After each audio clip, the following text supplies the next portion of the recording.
Hello विद्यार्थियों, आप सभी को मेरा नमस्कार। आप सभी का स्वागत है आपके अपने YouTube चैनल आर्ट गंगा में। विद्यार्थियों, आज की क्लास में हम लोग असित कुमार हलदार के विषय में पढ़ेंगे। असित कुमार हलदार ये क्या थे? ये एक चित्रकार थे, बंगाल शैली के क्या थे? चित्रकार थे। और ये आधुनिक चित्रकार थे। ये कैसे चित्रकार थे? तो ये आधुनिक चित्रकार थे। इनको हम समकालीन चित्रकार नहीं कहेंगे, इनको हम समकालीन चित्रकार तभी कहेंगे जब हमारे ऑप्शन में आधुनिक चित्रकार न दिया हो, तब हम इनको समकालीन चित्रकार में कहेंगे, नहीं तो ये आधुनिक चित्रकार हैं। इनका जन्म 10 सितंबर 1890 ईस्वी को जोरासांको, जो कि कहाँ है? जो कि कलकत्ता में है, इनका जन्म हुआ था। और इनकी मृत्यु जो है 13 फरवरी 1964 ईस्वी को लखनऊ में हुई थी। तो इनकी जन्मभूमि जो है, जन्मभूमि इनकी कहाँ हो गई? जन्मभूमि इनकी कोलकाता हो गई और इनकी कर्मभूमि कहाँ हो गई? लखनऊ में। तो सबसे पहले हम ये जानेंगे कि ये किस शैली के हैं। तो ये बंगाल शैली के कलाकार हैं, बंगाल शैली के।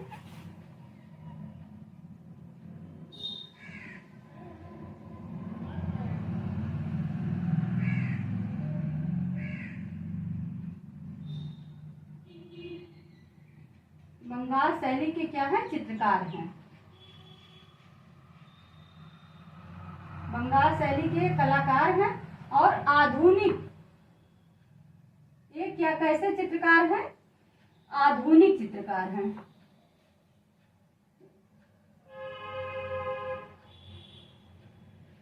ये आधुनिक चित्रकार हैं।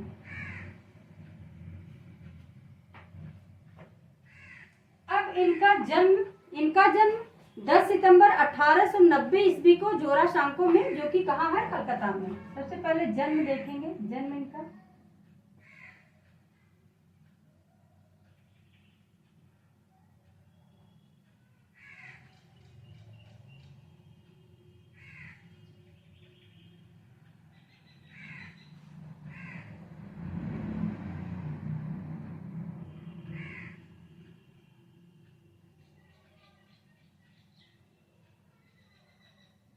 जोरासांको में हुआ था, जो कि कहाँ है? कोलकाता में है।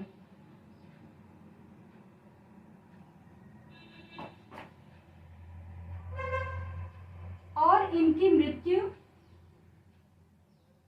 इनका जन्म भी इम्पोर्टेंट बनता है और मृत्यु भी। डेट सहित वो अच्छे से लर्न कर लेना है कि इनका जन्म कब हुआ था और इनकी मृत्यु कब हुई थी। मृत्यु इनकी 13 फरवरी 1964 को लखनऊ में हुई थी।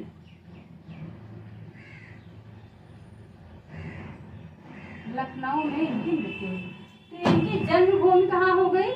जन्मभूमि इनकी हो गई कोलकाता और इनकी कर्मभूमि कहाँ हो गई? लखनऊ।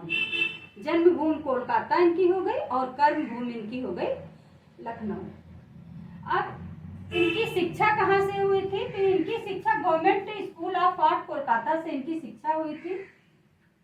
इनकी शिक्षा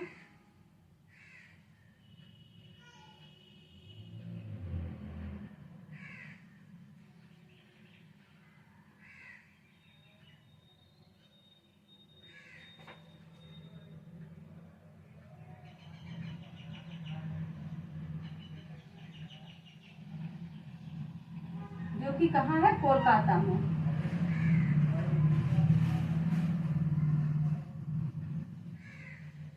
कोलकाता में इनकी government school of art Kolkata में इनकी जो है शिक्षा हुई थी। और इनके गुरु कौन थे? ये किसके शिष्य थे? तो ये अवनींद्र नाथ टैगोर के परम शिष्य थे। लेकिन इन्होंने मूर्तिकला की शिक्षा किससे ली थी? तो इन्होंने, सबसे पहले हम देखेंगे कि इनके गुरु के विषय में। गुरु इनके थे अवनींद्र नाथ टैगोर।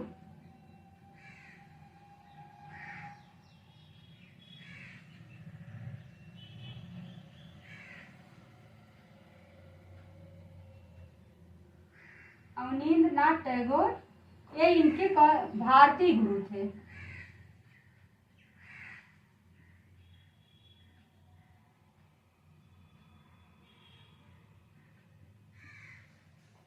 अवनींद्रनाथ टैगोर जो थे ये इनके भारतीय गुरु थे, लेकिन इन्होंने लियोनार्ड जेनिंग से जो है मूर्तिकला की शिक्षा ली थी।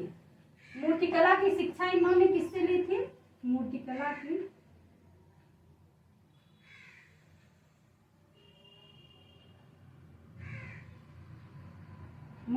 की शिक्षा इन्होंने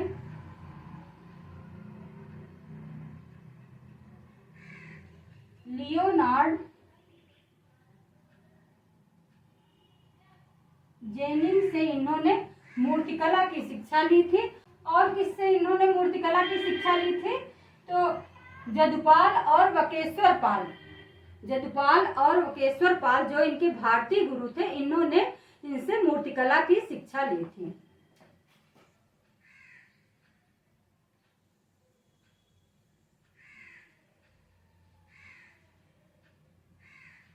जदुपाल और बकेश्वर पाल से इन्होंने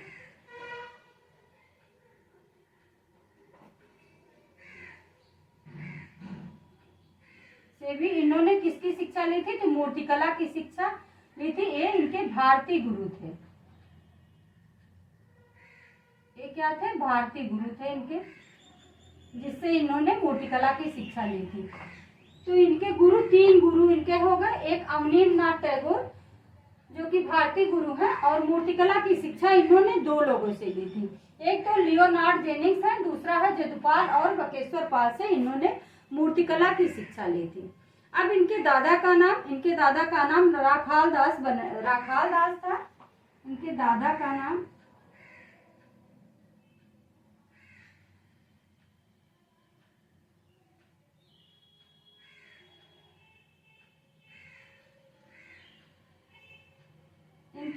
का नाम राखाल दास था। और इनके विषय में रविन्द्रनाथ टैगोर का एक कथन है। रविन्द्रनाथ टैगोर का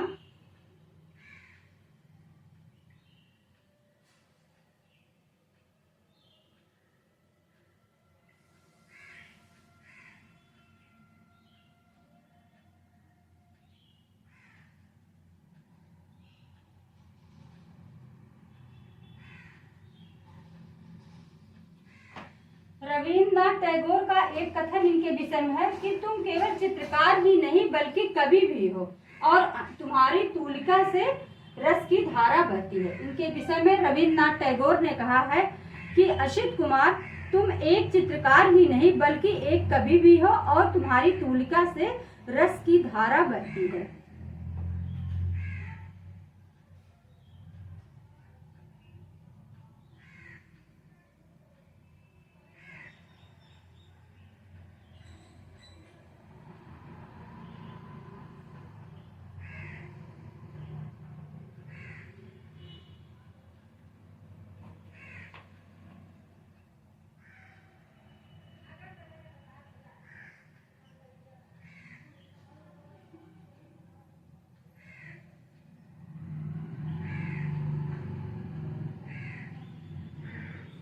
बल्कि एक कवि भी हो,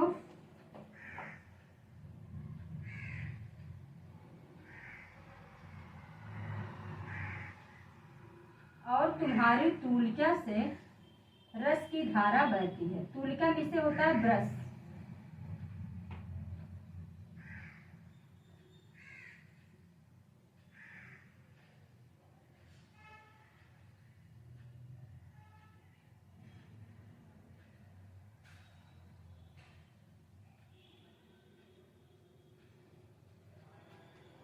एक कथन है रविन्द्रनाथ टैगोर का असित कुमार हलदार के विषय में। अब इनकी प्रसिद्धि किस किस के लिए है? प्रसिद्धि तो ये क्या थे? चित्रकार थे, कवि कलाकार थे, शिक्षक थे, और क्या क्या थे? तो प्रसिद्धि इनकी देख लेते हैं। प्रसिद्धि,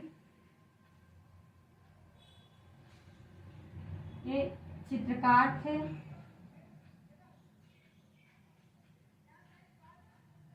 कवि कलाकार थे,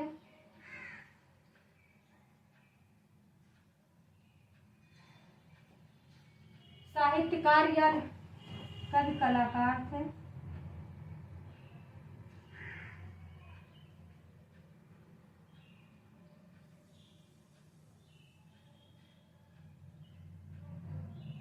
साहित्यकार या लेखक थे, साहित्यकार थे,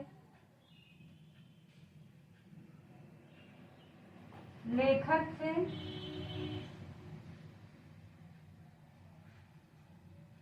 मूर्तिकार थे,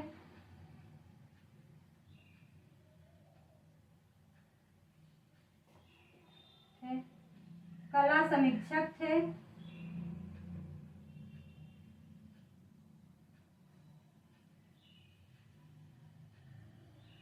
कला मर्मज्ञ थे, कला समीक्षक थे, कला मर्मज्ञ थे,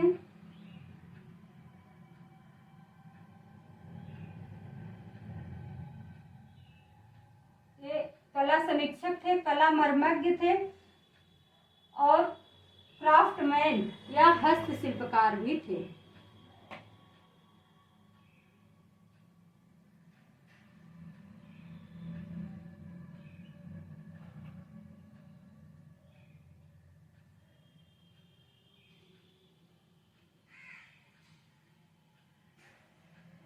हस्तशिल्पकार भी थे। तो इनकी प्रसिद्धि इतने के लिए है। ये क्या थे? चित्रकार थे, कवि कलाकार थे, साहित्यकार थे, लेखक थे, मूर्तिकार थे, कला समीक्षक थे, कला मर्मज्ञ थे और क्राफ्टमैन तथा हस्तशिल्पी थे। लेकिन अगर बात आए कि प्रमुख प्रसिद्धि इनकी किसके लिए है, तो ये क्या थे? एक चित्रकार थे। ये एक चित्रकार थे और क्या थे? और शिक्षक थे।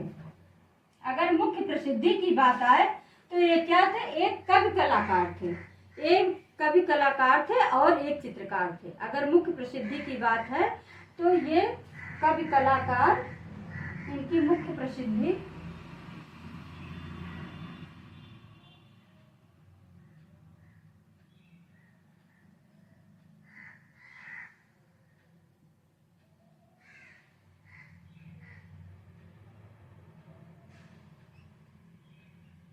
कवि कलाकार और चित्रकार।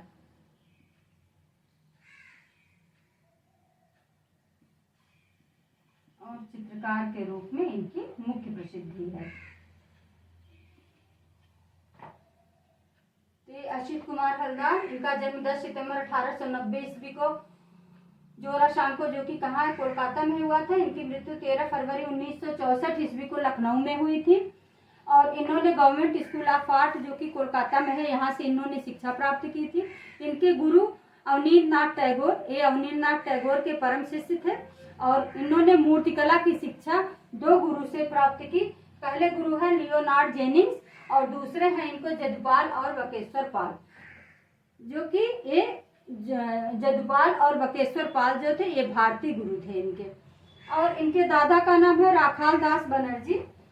इनके विषय में रविन्द्रनाथ टैगोर का कथन है कि असित, तुम एक चित्रकार ही नहीं बल्कि एक शिक्षक भी हो, कवि भी हो, बल्कि एक कवि भी हो और तुम्हारी तूलिका से जो है रस की धारा बहती है। इनकी प्रसिद्धि किसके लिए? चित्रकार के रूप में, मूर्तिकार के रूप में, कला समीक्षक के रूप में, कवि कलाकार के रूप में, कला मर्मज्ञ के रूप में, इतने में इनकी प्रसिद्धि है। लेकिन मुख्य प्रसिद्धि की बात आए तो ये क्या थे? कवि कलाकार थे और चित्रकार थे। इतना आप लोग नोट डाउन कर लीजिए, फिर हम इसको इरेज करते हैं।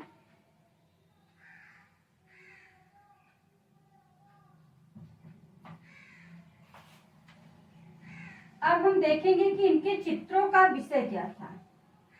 इनके चित्रों का विषय क्या था? इनके चित्रों का विषय धार्मिक और ऐतिहासिक। इनके चित्रों का जो विषय था वो धार्मिक और ऐतिहासिक दोनों था।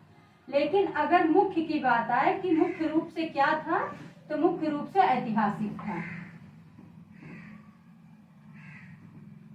तो ये बहुत ही इम्पोर्टेंट कलाकार हैं और इनसे 1-2 प्रश्न आना लगभग तय रहता है कि इनसे 1 या 2 प्रश्न पूछे जाएंगे। इसलिए इनसे कॉमन भी प्रश्न पूछा जाता है, डीप में भी पूछा जाता है। इसलिए आप लोग इनको बहुत अच्छे से डीप में जा करके इनको आप लोग पढ़िए।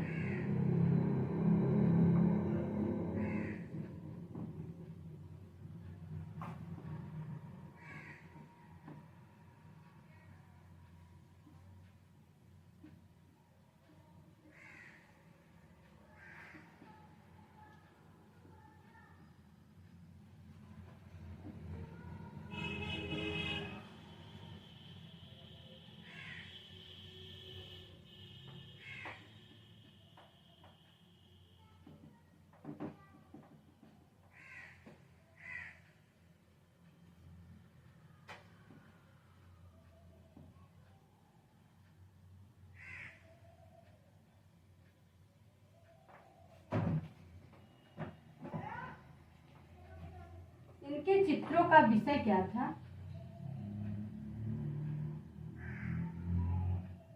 चित्रों का विषय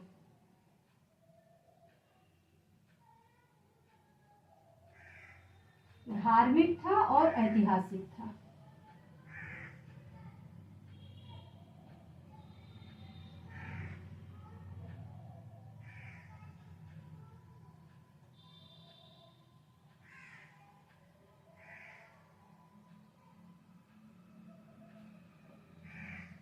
लेकिन मुख्य रूप से क्या था? मुख्य रूप से ऐतिहासिक था।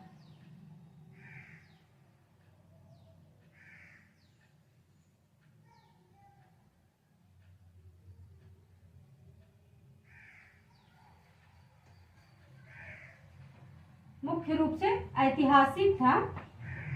अब इनके चित्रों पर प्रभाव किसका है? इनके चित्रों पर प्रभाव किसका है? तो इनके चित्रों पर अजंता का प्रभाव सबसे ज्यादा है।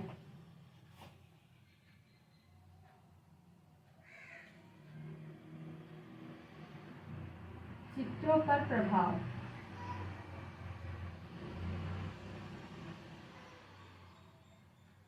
इनके चित्रों पर सबसे ज्यादा अजंता का प्रभाव है, क्योंकि ये अजंता गए भी थे।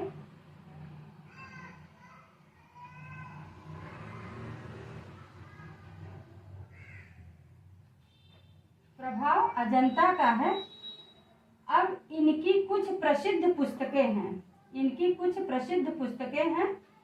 वैसे तो इनकी पुस्तकें 40 हैं, लेकिन हम कुछ को ही यहाँ बताएंगे। और इनकी 40 सभी पुस्तकों को जानने के लिए आप लोग हमारी ऑनलाइन क्लास को अवश्य ज्वाइन करिए।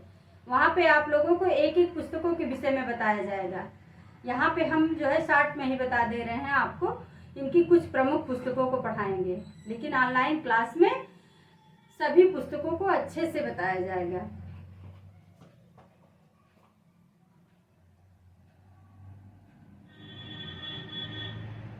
इनकी प्रसिद्ध पुस्तकें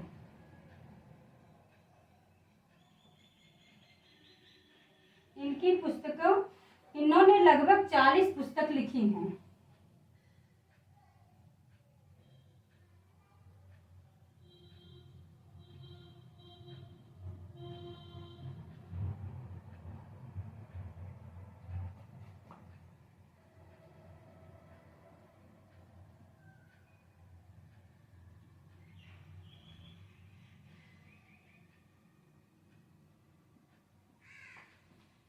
इन्होंने लगभग 40 पुस्तक लिखी है।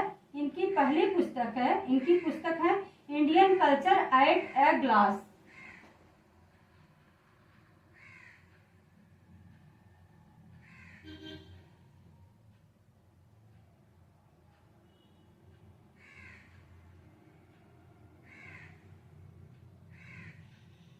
Indian culture eight a glass. इनकी प्रसिद्ध पुस्तक है। ये इम्पॉर्टेंट है। ये पुस्तक इनकी इम्पॉर्टेंट है। ये परीक्षा में पूछी भी गई है कि इंडियन कल्चर एट ग्लास किसकी प्रसिद्ध पुस्तक है। और एक इनकी पुस्तक है ललित कला की धारा।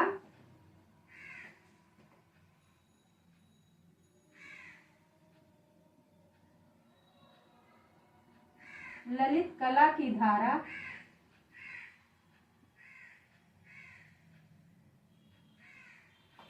गौतम गाथा।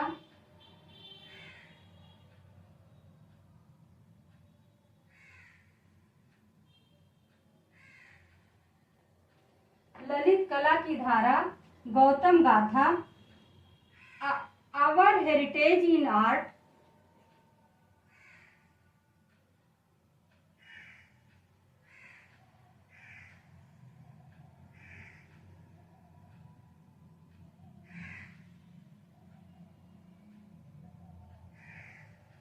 आवर हेरिटेज इन आर्ट और रूपदर्शिका।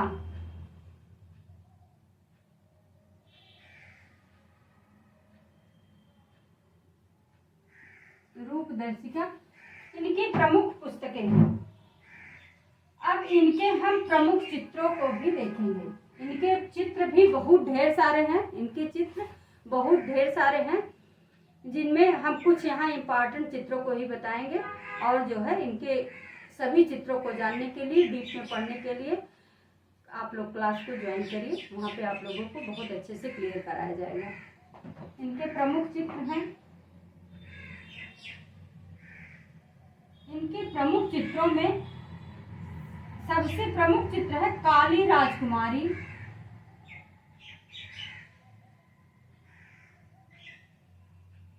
काली राजकुमारी, इन्हीं को इंग्लिश में हम कहेंगे ब्लैक प्रिंसेस। इनको इंग्लिश में क्या कहेंगे? Black princess. आदिवासी नववधू,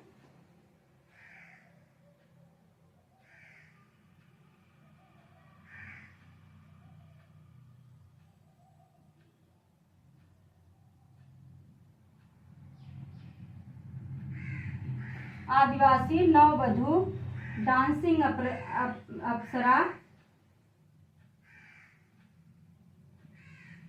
डांसिंग अप्सरा,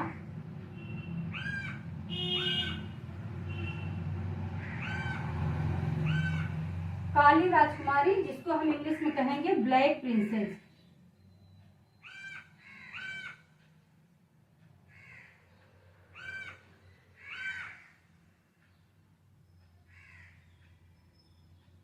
इंग्लिश में भी जानना जरूरी है, क्योंकि कभी कभी इंग्लिश में ही पूछ लिया जाता है कि ब्लैक प्रिंसेस किसका प्रमुख चित्र है, इसलिए इसको हम हिंदी में भी जानते रहें और इंग्लिश में भी जानते रहें। जंगल की आत्मा,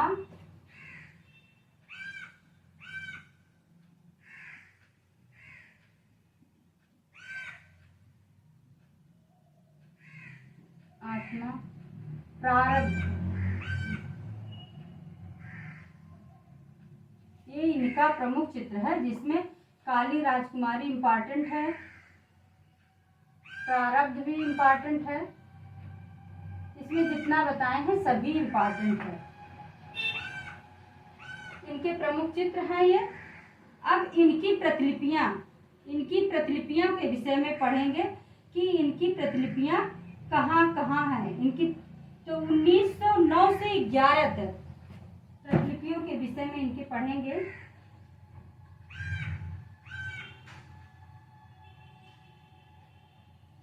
पहली प्रतिलिपि इनकी 1909 से 1911 में, 1909 से लेकर के 11 तक। ये कहाँ थी प्रतिलिपि इनकी? अजंता में। ये कहाँ थी इनकी प्रतिलिपि? अजंता में। और इसमें इनके साथ तो कौन था? नंदलाल बोस।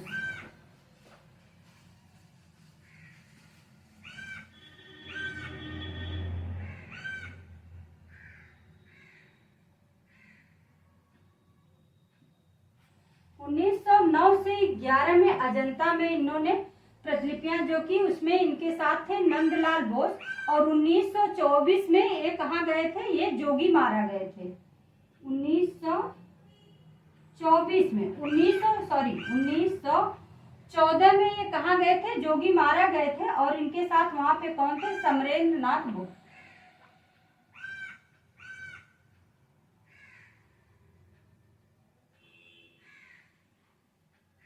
जोगी मारा,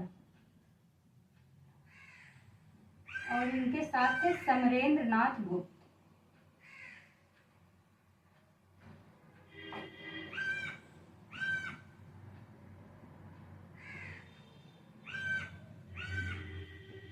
और इनकी तीसरी प्रतिलिपि कहाँ? 1919 में बाघ की गुफा में।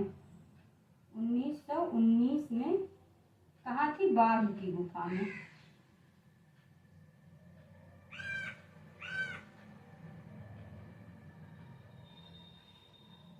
पहली प्रतिलिपि इनकी कहाँ थी? अजंता में। 1909 से 11 तक जो नंदलाल बोस के साथ थे।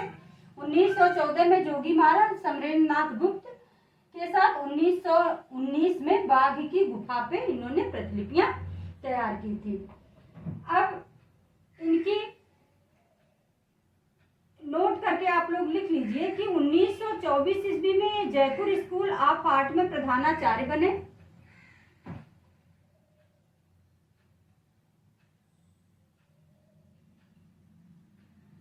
1924 ईस्वी में जयपुर स्कूल ऑफ आर्ट में ये क्या थे, प्रधानाचार्य बने।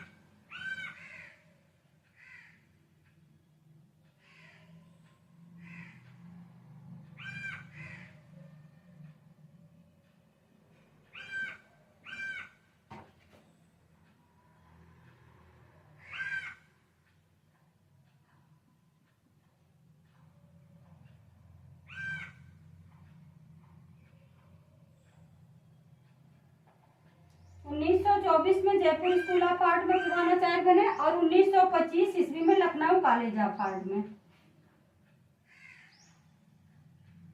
25 ईस्वी में लखनऊ कॉलेज ऑफ आर्ट में प्रधानाचार्य बने।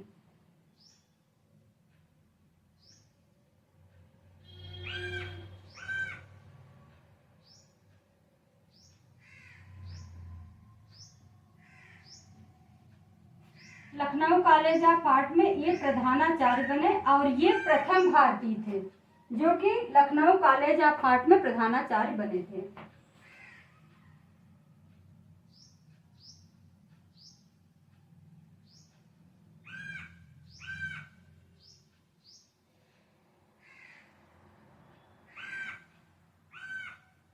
ये प्रथम भारतीय थे।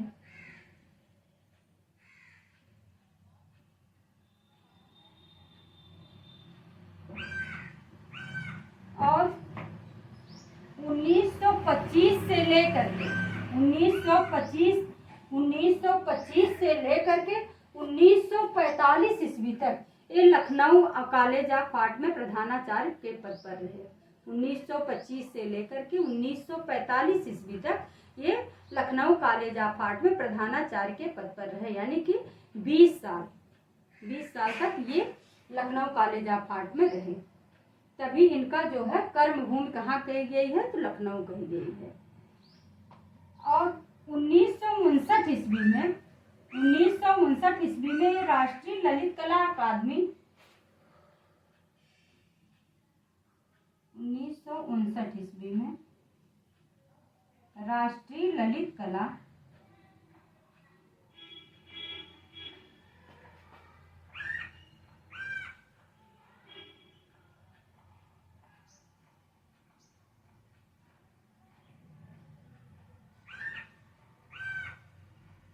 अकादमी के सदस्य चुने गए।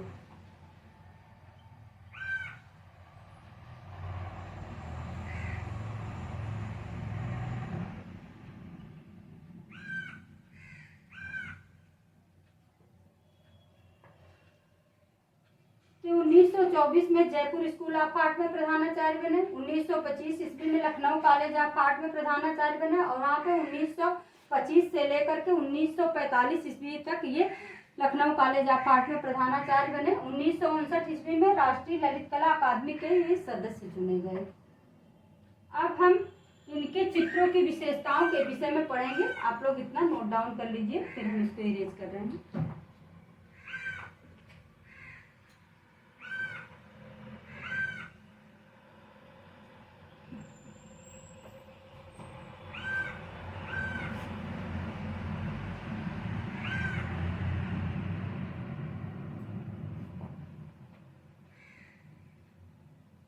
इनके चित्रों की विशेषताओं में हम पढ़ेंगे कि इनकी रेखाएं धूमिल व कोमल थी। इनकी जो रेखाएं थी वो धूमिल और कोमल थी और इनके चित्र भावनात्मक नहीं थे, बल्कि इनके चित्रों में क्या था, भौतिकतावादी था। इनके चित्रों में भौतिकतावादी था। क्यों भौतिकतावादी था? क्योंकि ऐतिहासिक होने के कारण इनके चित्रों में भौतिकतावादी ज्यादा था, भौतिकवाद ज्यादा था।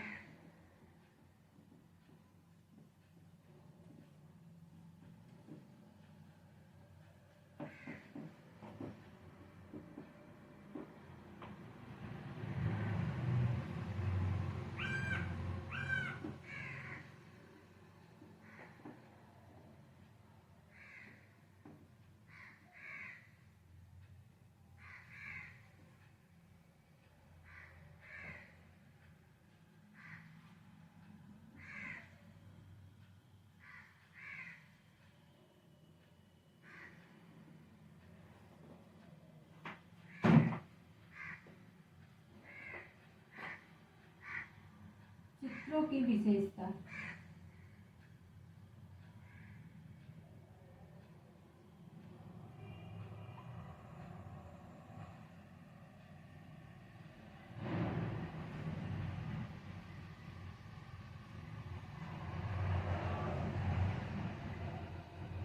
इनके चित्र धूमिल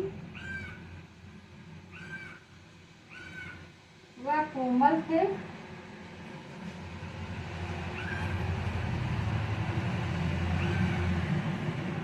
इनके चित्र धूमिल व कोमल थे और इनके चित्र भावनात्मक नहीं थे।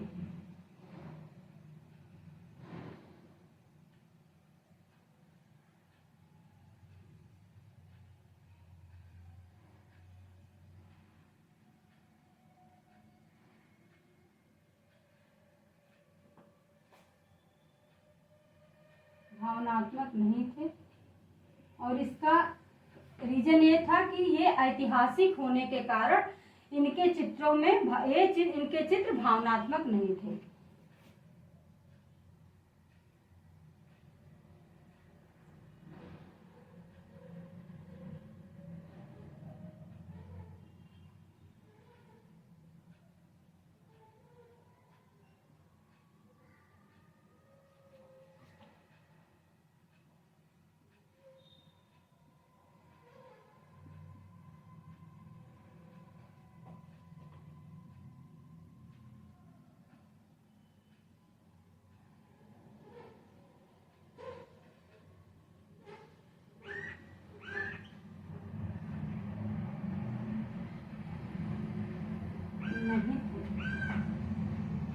ये इनके चित्रों की विशेषता है।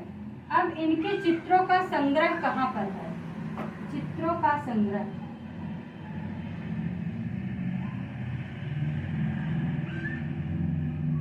इनके नाम से ही हलदार भवन बना था। इनके चित्रों का संग्रह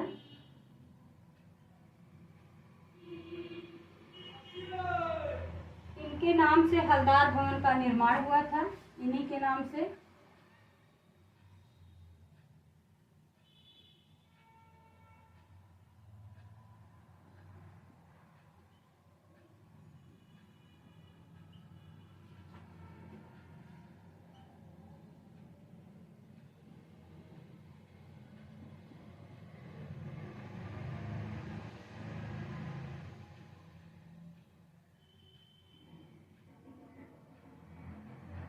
हलदार भवन का निर्माण हुआ था और इनका एक चित्र इलाहाबाद संग्रहालय में है। इनके चित्र जो हैं, इनके चित्र कहाँ कहाँ पर संग्रहित हैं? तो इलाहाबाद संग्रहालय में।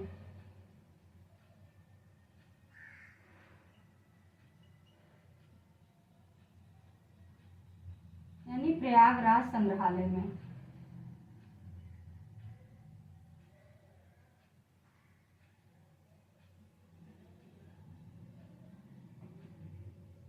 और इनका चित्र कहाँ है? तो विक्टोरिया एंड अल्बर्ट म्यूजियम, जो कि कहाँ है? लंदन में है।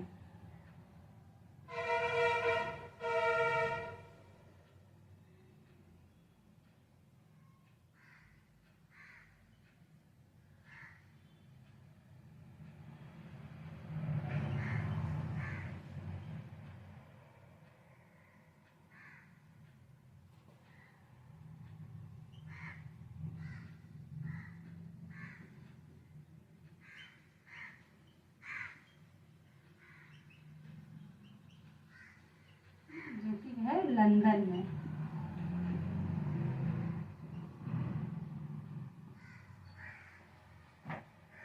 और इनका चित्र चित्रा आर्ट गैलरी त्रिवेंद्रम में है।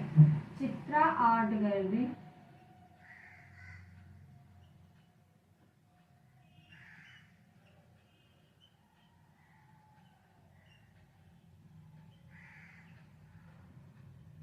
त्रिवेंद्रम में इनके चित्र जो है, इनके चित्रों का संग्रह है त्रिवेंद्रम। तो इनके चित्रों का संग्रह कहाँ से कहाँ कहाँ है? तो इनके चित्र इलाहाबाद संग्रहालय में है, विक्टोरिया एंड अल्बर्ट म्यूजियम जो कि लंदन में है, वहाँ पर है। और चित्रा आर्ट गैलरी त्रिवेंद्रम में है इनके चित्र। और इन्होंने 1910 में जब नंदलाल बसु के साथ हल्दर भी कहाँ गए थे, अजंता गए थे, वहां पर इन्होंने प्रतिलिपियां तैयार की थी। तो इसी के कारण इनके चित्रों पर सबसे ज्यादा अजंता का प्रभाव है। तो ये थे प्रसिद्ध चित्रकार, बंगाल शैली के आधुनिक चित्रकार असित कुमार हलदार। आई होप कि आप लोगों को ये बहुत अच्छे से क्लियर हो गया होगा। अगर आप लोगों को अच्छे से क्लियर हो गया हो तो आप लोग इसको लाइक करो, सब्सक्राइब करो, शेयर करो, ज़्यादा से ज़्यादा लोगों तक ही पहुँचे। और इसी तरह से आप लोग पढ़ते रहो, आगे बढ़ते रहो। इन्हीं शुभकामनाओं के साथ हम आप लोगों से नेक्स्ट वीडियो में मिलते हैं। नमस्कार।